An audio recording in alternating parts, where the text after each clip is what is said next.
Howdy everyone, and welcome to the Real Geek TV YouTube channel.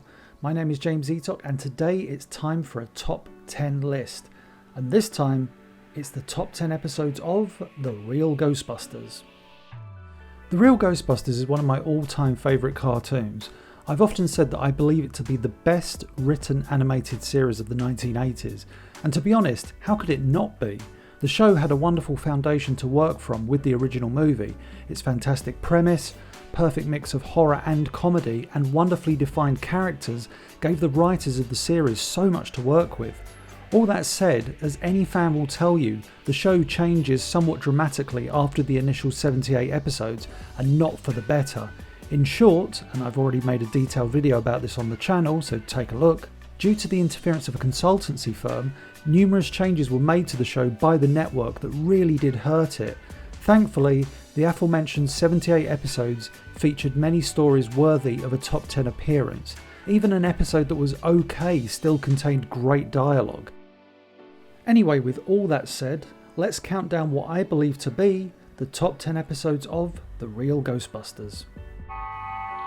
Number 10. Janine, You've Changed. Here's a spoiler right from the get-go. This is the only episode on this list to come from any of the seasons after the first and syndicated seasons. I've made it no secret on this channel that I find the show's quality declines as of season 2, as it was forced to make numerous changes by the network via the dreaded Q5 consultancy firm to make it better. And I think many of those talented individuals working on the show would agree that these changes were not in the show's best interest. The writers were doing their very best to maintain a high level of quality, but with Slimer becoming the focus of the show, along with him receiving more lines of dialogue, the visual changes to Janine and Ray, the replacement of voice actors Lorenzo Music, Laura Summer and eventually Arsenio Hall, the addition of the Junior Ghostbusters, and even an eventual change in the music, the show was never really the same. And it felt far removed from the dizzying heights of what came before. That said, one episode from season 5 stands out from all the rest. Janine, You've Changed is the work of genius. J. Michael Straczynski, who had pretty much stepped away from the series after the success of the syndicated season, pens an episode which does something that cartoons, heck, live action shows rarely address: changes. You know, like a character suddenly played by a different actor. Rarely are these things ever explained. Straczynski used this episode of The Real Ghostbusters to address the changes made to Janine Melnitz, specifically focusing on her visual transformation and her voice. Working these changes into the plot was quite frankly a superb idea, and really did remind us of the greatness that J. Michael Straczynski brought to the series. In the episode's plot, the Ghostbusters notice that Janine has changed over the years. It turns out that years before, she entered into a pact with a spirit, Makeoverist Lotsabugs, in order to make herself beautiful. The Ghostbusters wonder why they never noticed these changes before, with Egon musing that the supernatural force transforming Janine probably prevented them from noticing. We are even treated to a visual comparison between the original Janine and the current one. Amusingly, when this episode was storyboarded, the artist was still using the previous Ghostbusters 2 character design, demonstrating that these changes seem to be in a constant state of flux. What makes this episode so perfect is that it really does showcase an aspect of Janine's personality that we have never seen before. Let me explain. Throughout the first season and the syndicated season, Janine was a no-nonsense, tough, assertive woman who most definitely had more than a passing interest in Egon. However, when the network softened her character, she became rather bland. With this episode, J. Michael Straczynski creates a story arc, a retcon if you like, that the changes to her personality, the softening and her new looks were the result of her having very little confidence in her appearance. Again, it's wonderful writing. The story culminates, as it should, with Egon confronting a now possessed Janine and telling her he loves her, whilst hurriedly saying that the other Ghostbusters love her too. The professed love and some ghostbusting result in the defeat of Makeoverist Lotsabugs. Sadly, we do not get the return of the old Janine or Laura Summer to the role. That would have been the icing on the cake. But we do get a lovely final scene in which Egon and Janine sit on a bench and watch the sunset, finally planning a date. If there's one episode to watch from the later seasons, it's this one.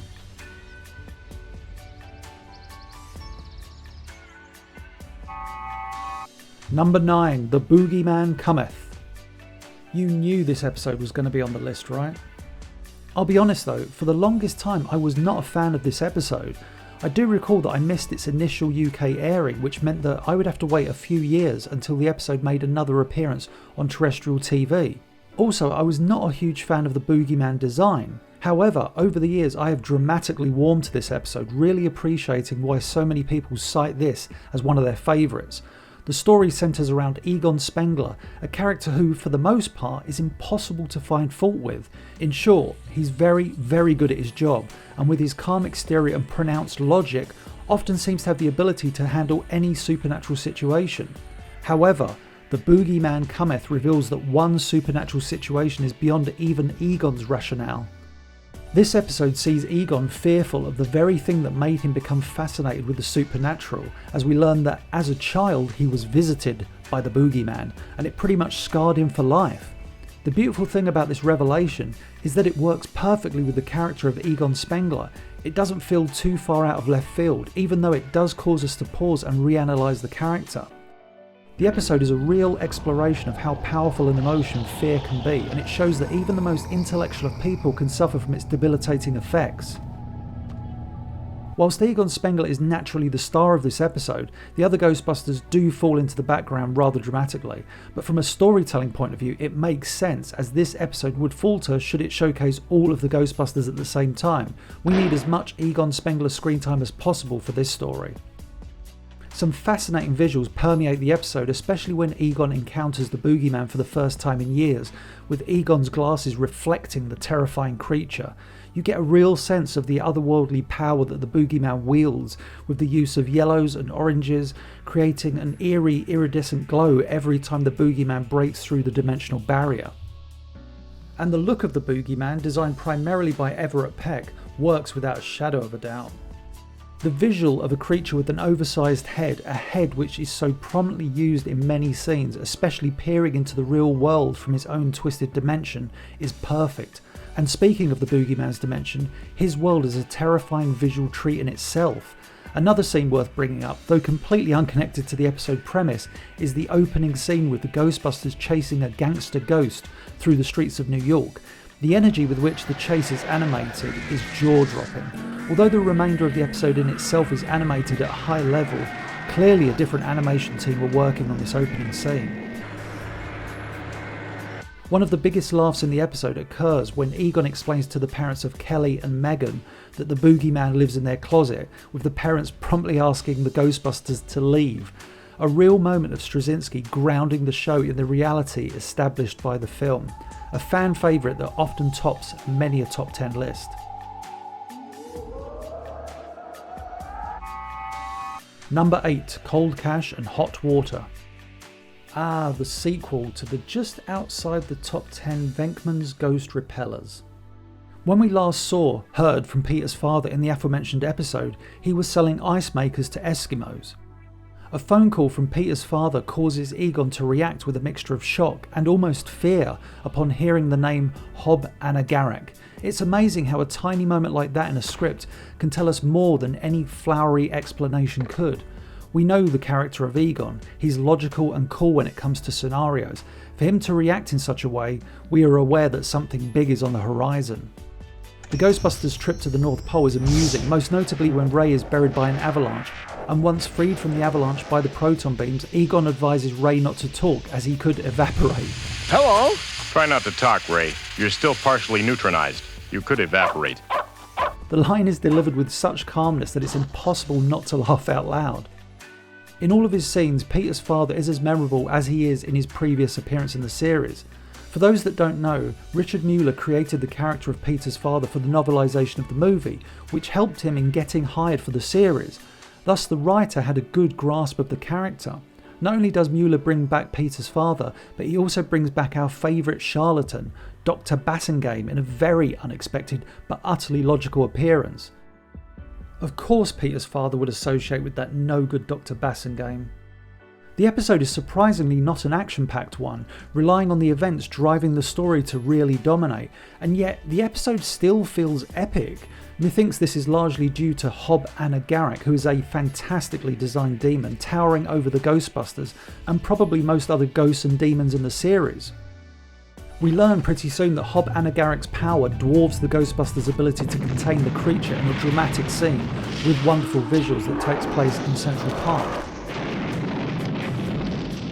I think the only disappointing thing about Hob Anna-Garak is when the creature reappears as a generic ghost for the Ghostbusters to bust in the Slimer and the Real Ghostbusters introduction. Ugh. One of the parts I adore about this episode is the end of Act 1 and the beginning of Act 2. The end of Act 1 sees the Ghostbusters leave the North Pole believing they have prevented the arrival of Hob Anna-Garak. With the Ghostbusters departed, we learn that Peter's father faked the magic block of ice, resulting in the final shot of Act 1 showing his somewhat evil smiling face, believing that he's about to make a fortune by taking Hob Anna-Garak to New York. Act 2 opens up with the Ghostbusters doing their job with a rather fantastic scene of a gathered crowd, followed by a dramatic explosion and Ray popping his head out of the smoke. Wow, I love that shot so much that I even illustrated it back in 1988, see? One of my favourite aspects about the second act of this episode is Janine's presence. She really does bring a great deal to the script. Initially she makes her way through the crowd before shouting at a guy as only Janine ever could. Hey, watch your hands, pal! Once Hob Anna-Garak has awakened, we see a wonderful jump cut with Peter's father trying to escape, followed by a shot of Janine sitting on him, proving that she is small but mighty. Another two wonderful scenes follow with Janine and Egon in a taxi, Janine commenting on how romantic it is, with Peter exchanging a glance with Egon nodding that he should agree with Janine, prompting Egon to reply, "Yes, I would say so." One of my favourite scenes in the episode is when Janine realises that she's an important part of the ritual which needs to be performed in order to trap Hob Anna-Garak once more. Forget it. I wasn't hired to take these kinds of risks, Dr. Venkman. Janine, we need you. Yes, you do. Laura Summers' acting in this scene is wonderful. Her assertive, "Yes you do," reminds the Ghostbusters just how important she is, and in a way, I feel that she's reminding herself just how big a task this is going to be. And of course, Janine does not suffer fools, ensuring that while saving the world, she gets a good pay rise out of it. The direction during this scene is also something worth noting, with Janine looking back over her shoulder, really emphasising the control she wields in this situation. With the reappearance of Peter's father, the King Kong-esque premise, and its unique ending in which the Ghostbusters have to refer back to an ancient ritual in order to trap the creature, this is a fantastic episode from Richard Mueller. Number 7, Janine Melnitz, Ghostbuster. An episode focusing on Janine Melnitz was always going to happen, and prior to this episode from the syndicated season, it already had, with the very fun and frolic-filled Season 1 episode Janine's Genie. Naturally, an episode featuring Janine in a prominent role would see her strap on a proton pack, and again, we saw that with Janine's Genie. However, Michael Reeves utilises this basic premise, dare I say somewhat obvious premise, of Janine Melnitz as a Ghostbuster and really does take it to another level. The Real Ghostbusters had a plethora of talented writers, and during the first season and the syndicated season, they often managed to channel that unique energy that Annie Potts gave us in the original movie. Actress Laura Summer voiced Janine to perfection. I would argue that at times, Janine was probably the character closest to her movie counterpart. What Michael Reeves does with this episode, in which Janine's apartment is haunted, is let us peek into the life of Miss Melnitz, and nowhere is this more evident than when Janine returns home after a hard day's work. Naturally, she does not live in the firehouse and cannot afford to live on Manhattan. Even in the 1980s it was expensive, so Janine lives in Brooklyn. One of the first gags we see that I definitely did not clock as a child is when Janine returns home. She unlocks what seems to be an endless plethora of bolt locks on her front door, highlighting just how unsafe New York was back in the 1980s. Actually, thinking about it, numerous cartoons back then, including Spider-Man and His Amazing Friends and Teenage Mutant Ninja Turtles, both poked fun at the level of crime in New York. Oh, where am I? I got a better question. Like, how much money you got in that stupid costume of yours? Of course. I'm in the Big Apple. Janine's home life seems pretty typical of someone that worked a 9-to-5 job in the 1980s, a home that doesn't really reflect much personality, just a roof over one's head whilst not working. We see a rather wonderful visual treat in these scenes, and no, I'm not talking about Janine in the shower. I'm talking about seeing the character without her glasses, because that was a big part of her look, so to see Janine without them is kind of fascinating. But yes, we do get to see Janine in the shower, and before anyone cries sexist, here's Peter Venkman in the shower. The plot of this episode is pretty straightforward. The Ghostbusters are zapped away by Proteus, one of the primal gods, and Janine has to suit up and save the day. What this episode does better than Janine's Genie is highlight the fact that, first and foremost, Janine is not a Ghostbuster. When she first suits up, we get wonderfully subtle hints at this. Upon firing the proton gun, she doesn't fire a constant stream, just short blasts, as someone who is inexperienced would. When Janine learns that the Ghostbusters have vanished, she begins to search for them, and whilst looking at the PKE meter, simply remarks to herself, "What am I doing? I don't know how to use this thing." It's actually a line from the episode that stuck with me all these years, not because I don't know what I'm doing, but because I love that Michael Reeves doesn't simply have Janine leap into action and save the day. We see Janine has to problem solve, and this leads to a scene that in the later seasons, and maybe even in the first season, would grate: Slimer's adventure in the containment unit. Just think about that for a second. The episode will now spend a couple of minutes following Slimer's journey inside the containment unit to learn what happened to the Ghostbusters. However, this is the syndicated season and Slimer really is only surplus to requirements, and Reeves uses the Green Ghost perfectly. Not only is the scene fantastic, but, as with this entire script, this situation is wonderfully directed and animated by Ashy Productions, possibly the best studio to have worked on the series. Slimer's reactions, his panic combined with Frank Welker's hilarious yells result in this scene both serving the plot and being a fantastically amusing addition. I should talk about the action in this episode. For a character-driven story, this episode features so many astounding and beautifully animated action scenes.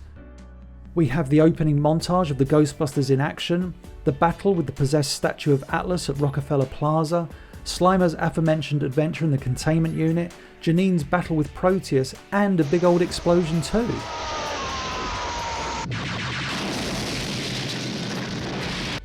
Actually, back in 2009, when I first went to New York, aside from visiting as many locations from Ghostbusters as I could, I also sought out Rockefeller Plaza's ice rink and the statue of Atlas, just so I could see these elements from this specific episode. But yes, this is one of the best looking episodes of the series, and I would say that this is the best Janine Melnitz focused episode of the series. Number 6, Mrs. Rogers' Neighbourhood. When Mrs. Rogers' Neighbourhood was first shown in the UK on Children's ITV, like many cartoons, it was edited for time. Thus, the first ominous scene showing the location of the house in relation to Manhattan was omitted, and the entire first scene at the firehouse was edited out too, which may sound crazy, but those two scenes, especially the latter, do not actually serve the script. When I saw the episode for the first time, the opening shot was Ecto-1 pulling up outside the window of Mrs. Rogers' house as this shadowy individual breathed heavily. The script for this episode is chock full of humour, naturally, when you have a demon named Watt. We all love that initial Watt conversation, but the one that makes me laugh is when Ray hears the demon's name for the first time. The prime motivator is a demon named Watt. Named what? Watt. I asked you first. No, what is its name? Don't ask me, ask Egon. And speaking of Ray's stance, he is separated for a time from his colleagues, and it's here where the episode really excels. Mrs. Rogers' Neighbourhood often seems to be telling parallel stories. It's one thing I love about episodic storytelling, when a writer can effortlessly jump back and forth between two storylines without it feeling convoluted or distracting. In this episode, we have the Ghostbusters exploring the house as Ray takes Mrs. Rogers back to the firehouse for safety. The irony is wonderful. Then, as Ray journeys back to join his allies and the house turns against them, we have Mrs. Rogers beginning to realise the full potential of having access to the firehouse, mainly the containment unit. We also have the comical subplot of Slimer trying to get Janine to realise that Mrs. Rogers and her cute little bird Precious aren't all they seem. This episode is an example of how far the network version of the show could be pushed. Yes, we have Slimer featured prominently in the episode, though I would argue that much like the episode Janine Melnick's Ghostbuster, he complements the script greatly. But this is one episode that really does present a wonderful balance of not too scary visuals such as the lions and cute little Mrs. Rogers, and some truly terrifying visuals. I mean, seriously. Everett Peck was the prominent designer of monsters on the show, and with this episode he really did deliver the goods. If you've ever heard me talk about the Real Ghostbusters at length, specifically this episode, you will know that I think this scene in which Mrs. Rogers reveals her true form is one of the scariest of the series. It's directed to perfection, with the shadows really showing just how disturbing a transformation Mrs. Rogers undergoes, her mandible pushing forth from her mouth as she begins to tower, and I mean tower, over Janine in the form of Wat. The scene, much like the movie, really does showcase what made Ghostbusters so special. You could have a scene of true horror, followed by a hilarious comical moment, in this case with Janine turning back to see a little old lady instead of this giant demon. Aside from the terrifying appearance of Wat, we also have one of the single best possession moments in any cartoon of the 80s when Wat possesses Peter Venkman. At first he has yellow skin and stuck up hair, and then when Wat is about to open the containment unit, the demon's true possession of Peter is showcased with glowing eyes, a manic Joker-esque smile, and individual teeth. As I've said before in my videos, in animation designers would often give characters individual teeth if they were a villain or untrustworthy. See Peter's father and Walter Peck. Neither of those guys were possessed by a demon, though not too sure about Peck. Also, a quick shout out to Lorenzo Music. His iconic voice is just perfect for Peter Venkman, with this episode seeming to contain many great lines for him to utter. But the moment that sends a chill up my spine every time is that scream that Lorenzo performs as Peter desperately struggles to prevent Wat from taking over his mind.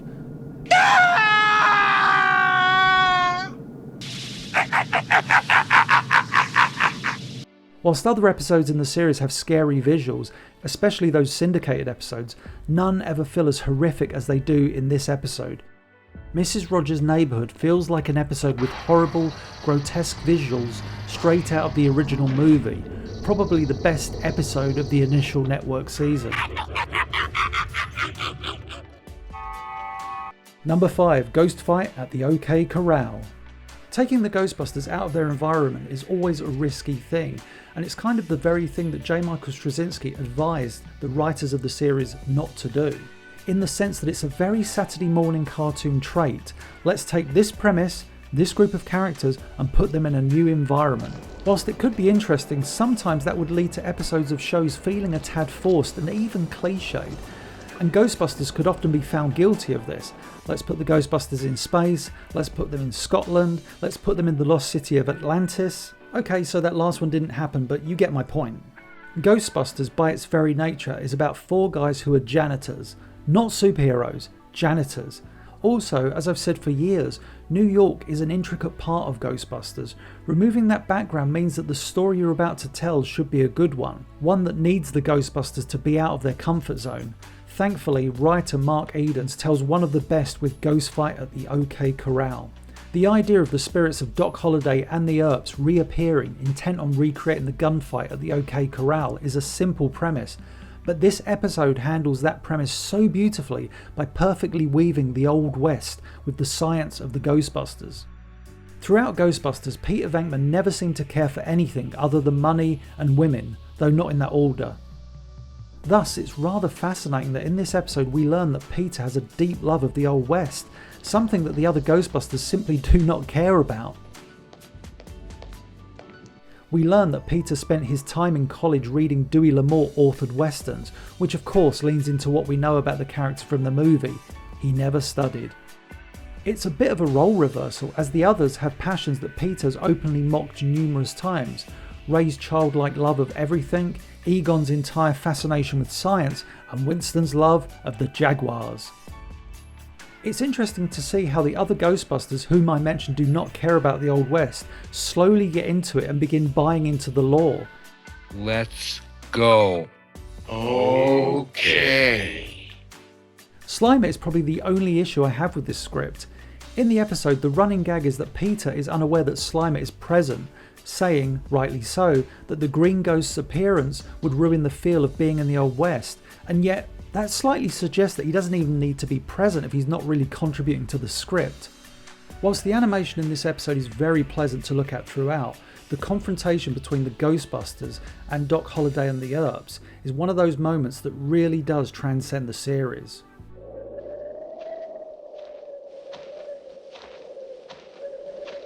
It's dramatic, beautifully cinematic, and captivates us as viewers. The colour palette is gorgeous, the lack of music is striking, the Sergio Leone style close-ups are powerful, resulting in a moment where time seems to stand still.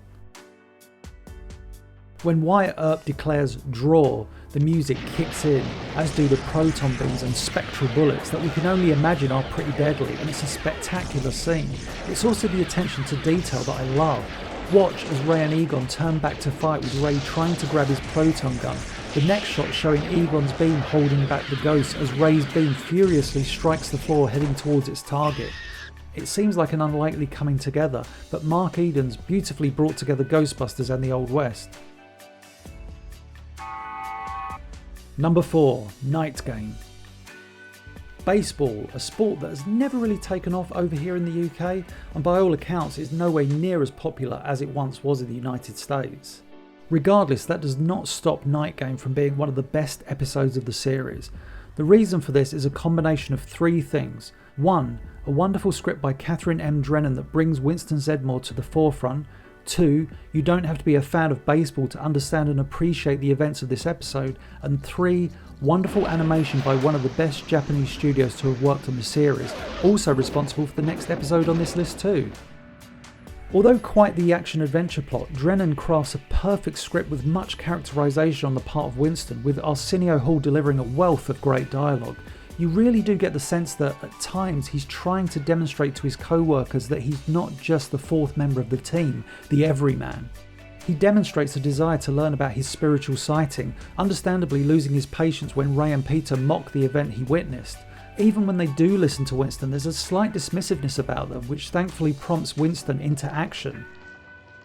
Alongside Mr. Sandman Dream Me a Dream, this is a wonderful episode that showcases just how important a character Winston is in the animated series. There are moments in this episode in which we get a real sense of the love these characters share for one another, specifically the way in which the other 3 Ghostbusters are prepared to go to great lengths to save their ally, and we must talk about one of the most memorable guest characters of the entire series, the Ghost Umpire. From his wonderful, somewhat obvious umpire-inspired design, his dry sense of humour, to that voice by Maurice LaMarche, what a combination. But evil cheats. That's its nature. It does whatever unscrupulous or immoral thing it has to win.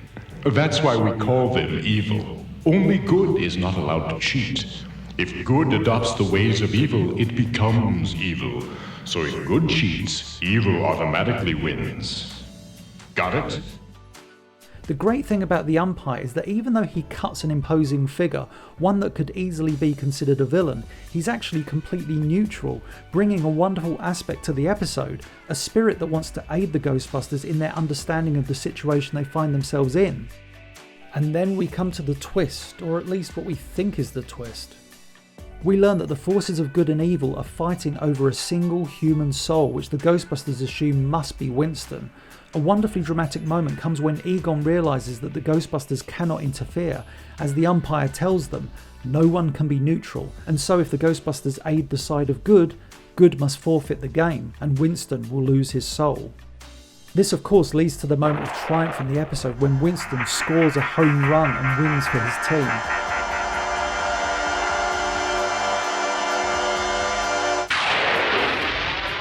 As the Ghostbusters celebrate, we get the real twist, with Winston revealing that they were playing for Peter's soul all along.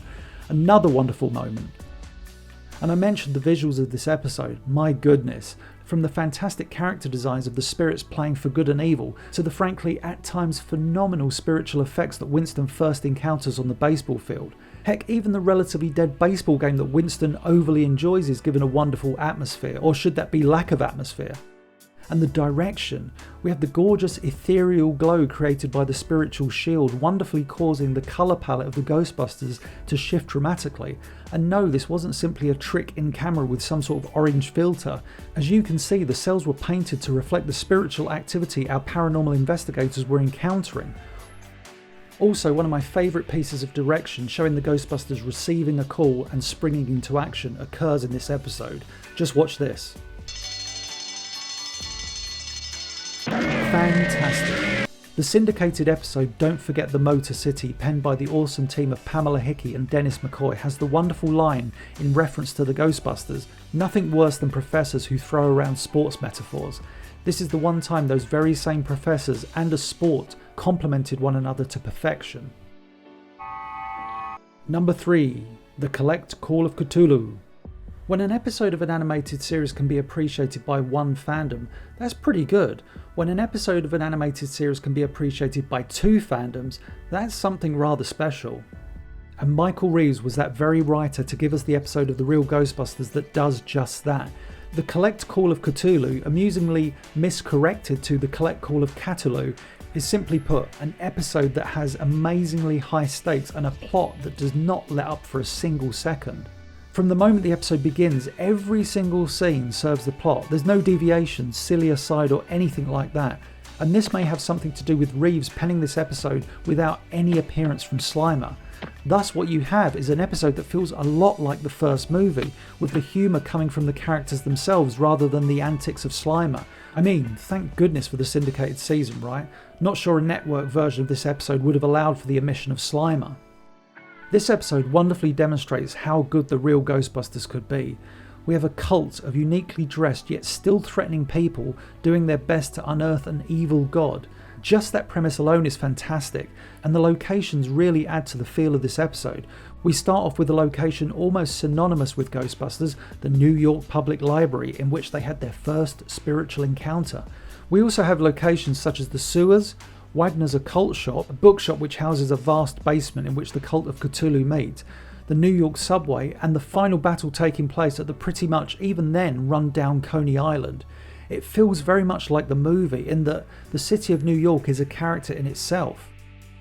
Alice Derelith, voiced to perfection by Jodie Carlisle, is one of my favourite guest characters of all time. Her appearance leaps from the screen. Jodie's voice gives her a wonderfully intellectual presence, and her design is very much a reflection of the smartly dressed women of the 1980s, whilst her face has all the hallmarks of Japanese animation character design. Beautiful, but not distractingly glamorous. That is not dead which can eternal lie, and with strange eons even death may die. Gee, that's catchy. She's not only able to keep up with the Ghostbusters, but she saves them and even briefly goes toe to toe with a god. Think about that for a second. Itaka Fotura Nodens! Itaka Fotura Nodens! Itaka Fotura Nodens! Itaka Fotura Nodens!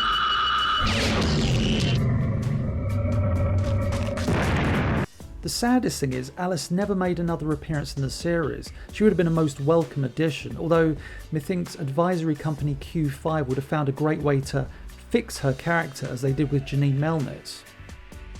The Ghostbusters still managed to star in this episode, even with everything else going on around them.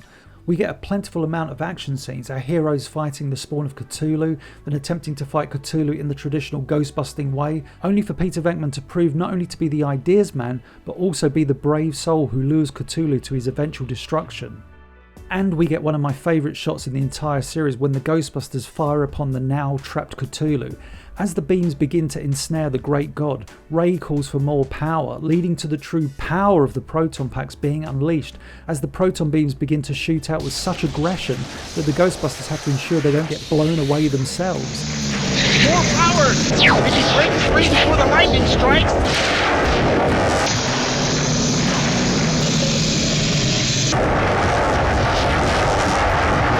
In modern pop culture these days, everyone seems to know about the Necronomicon.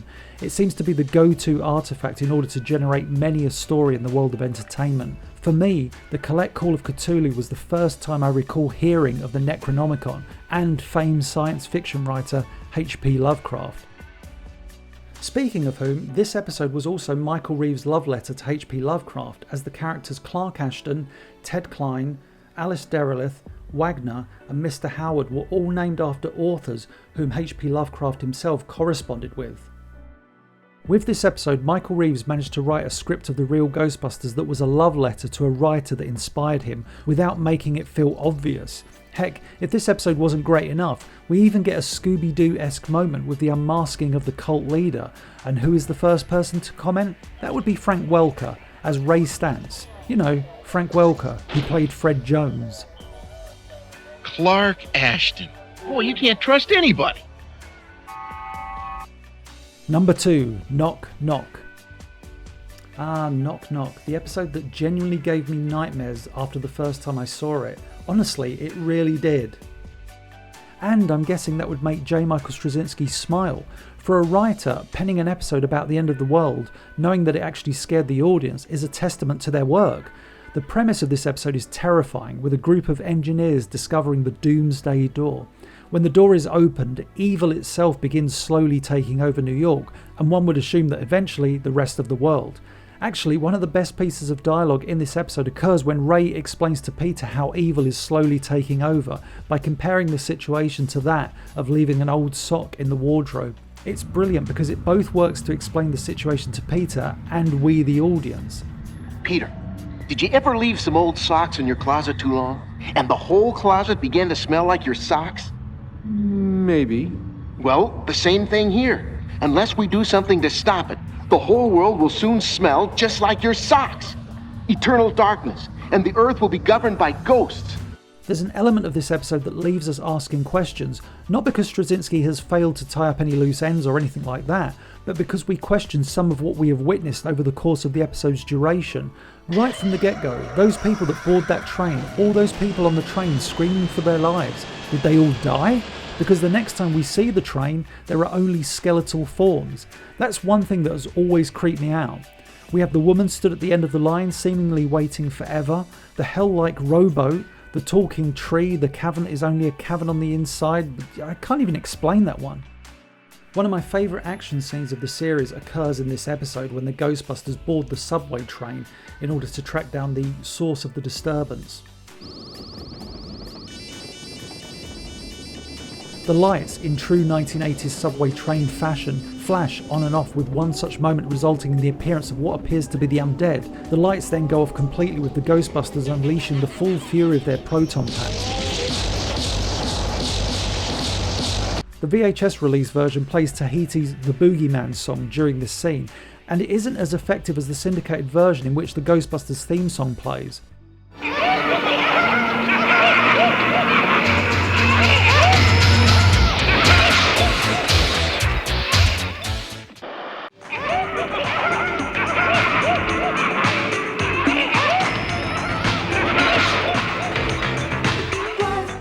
Knock Knock does something better than most episodes of the series. It maintains an uneasy, eerie feel. You always get the sense from each and every scene that the world is slowly heading towards doom. And that's not only the result of Straczynski setting the mood with each scene, but the visuals throughout this episode are a treat. At times we forget we are in New York's subway system and beyond, as this eerie other world seems to expand in size and threat. With each new scene, the Ghostbusters come upon bizarre sight after bizarre sight, and honestly, not really all of it is suitable for a cartoon primarily aimed at kids. After numerous weird encounters, the Ghostbusters find themselves entering the Doomsday Door. This is where the episode becomes epic. The location is bathed in an iridescent hellish red glow and a constant, wonderful, eerie humming sound, suggesting to us that the energy abound in this place is immense. This is cemented when a lovely little moment sees Egon notice that his PKE meter is registering all of the activity and throws it away, leading to an off-camera explosion, the sound of which is drowned out by the noise of the dimension. Another thing worth noting about this scene is the lack of music. It's reliant on the aforementioned eerie humming sound, the noise of the spirits running rampant, and the Ghostbusters having to yell to one another. It's simply breathtaking. And speaking of breathtaking, in one scene the Ghostbusters peer over a ledge, leading to them seeing a large, eerie, spiritual horned snake-like creature seemingly floating in limbo, resulting in the Ghostbusters initially screaming, followed by Peter openly admitting that he's impressed. And when the Ghostbusters finally unleash the power of their proton packs, it feels like a huge moment, especially with the normally calm Egon Spengler yelling, and I mean yelling, his orders. Arm nuclear accelerators, now! Full dispersion mode! Wide angle! Fire now! There is one last-minute scare in the episode as the Ghostbusters are about to be trapped within the Doomsday Door. This episode wraps up very quickly, but that finale really does have us trying to catch our breaths. A monumental episode of the Real Ghostbusters. Some may be shocked that Knock Knock isn't number one on this list, but that's because another end-of-the-world episode penned by J. Michael Straczynski takes the top spot. Hey, that was great. Really great. Can we do it again? Number 1, Ragnarok and Roll. Let me take you back to 1995. I first got online in October of that year. The early days of the internet were a very different place. After a few initial searches, I stumbled upon a rather random forum in which someone had created a message thread asking people for their favourite episode of The Real Ghostbusters. My first ever public post anywhere was to cite Ragnarok and Roll as my favourite episode of the series. And you know what? All these years later, it's still my favourite episode of the series. I even remember the day it aired over here in the UK, the 23rd of May 1988. The reason I remember it so well is that a school friend came around and we watched it, then we reenacted the episode in the garden afterwards. This episode, much like the two prior, felt epic. This may be one episode of The Real Ghostbusters in which we get the most characterisation, and it's mostly not from the Ghostbusters themselves, even though they are never sidelined. In the episode, we meet Jeremy Whittington, a young man who has been left heartbroken by Cindy, his now former girlfriend, who turned down his marriage proposal. That may seem like the most basic and cliched of introductions for two new characters. However, Straczynski writes the pair with such depth that we feel that we know these characters incredibly well. The heartbroken Jeremy journeys to an ancient shrine and makes contact with an evil spirit, granting him the ability to end the world with a magical flute and forever transforming his appearance. Alongside Jeremy and bringing some levity to the script is Detilio, a short, somewhat deformed man who has been loyal to Jeremy ever since Jeremy saved him from being struck by a car. However, for much of the episode, Detilio's lightheartedness can only go so far, with the despondent Jeremy intent on ending the world. It's time, Detilio. Time for the second stage, the second chorus in the Symphony of Destruction. You've really got a one-track mind. Anyone ever tell you that? As the Earth, primarily New York, begins to feel the wrath of Jeremy, the Ghostbusters locate Cindy. The episode's plot is fairly straightforward. The Ghostbusters must locate Jeremy and stop him. An incredible scene has Egon examine a piece of parchment with the word Ragnarok written on it. The ectoplasmic energy that the piece of parchment has been exposed to in the hands of Jeremy causes the PKE meter to overload and explode. It's overloading. I can't shut it off. Everyone down! And with the Ghostbusters proton beams not affecting Jeremy's harbingers of doom, Straczynski sets the stakes incredibly high in each and every scene. This all culminates with an incredibly powerful and moving finale, on par with the climactic events that we see in the original movie. Discovering that the proton beams are ineffective against Jeremy, they allow Cindy a chance to talk to him, hoping that she can persuade him not to continue on his path of destruction. However, Jeremy cannot be reasoned with. During the former couple's conversation, Egon announces his plan, to which all of the Ghostbusters begrudgingly agree. They will set the proton packs on simultaneous overload, which will destroy Jeremy, themselves, and anything within a half-mile radius. A sudden gust of wind causes Cindy to be thrown towards the edge of the building, but Detilio saves her, only to fall over the ledge himself. A moment of humanity crosses Jeremy as he races to aid his dear friend. As Detilio hangs on for dear life, the once comical character delivers an incredible speech which is accompanied by some equally beautiful music from Shuki Levy. And if you don't well up during that speech, well, you're not human. Nobody ever said the world was an easy place. Nobody ever said you wouldn't be hurt.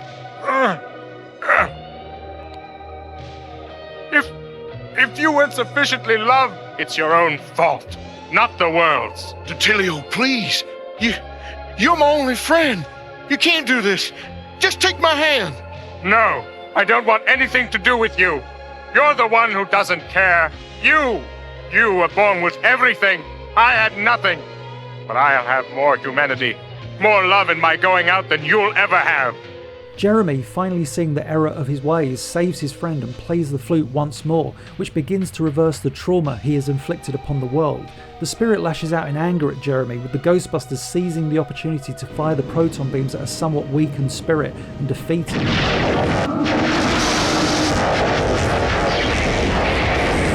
A beautiful final scene sees Jeremy calling upon those around him to help him repair the flute, essentially using the power of love and kindness, and the world is returned to the way it was.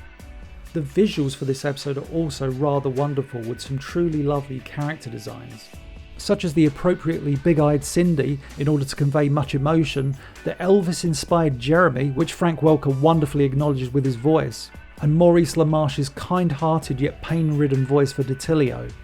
And for those that may have missed me say this on the channel before, yes, J. Michael Straczynski named the character after his former writing comrade at Filmation, Larry DiTilio, who would later get his own revenge by writing an episode of Galaxy High School in which a large cockroach-esque butler was named Straczynski.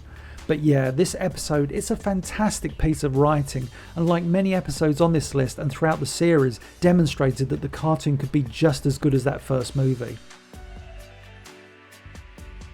And that's it for this list. Do you agree or disagree? Let me know in the comments below. Once more, please be sure to like, comment, share and subscribe, and I shall catch you on the next one.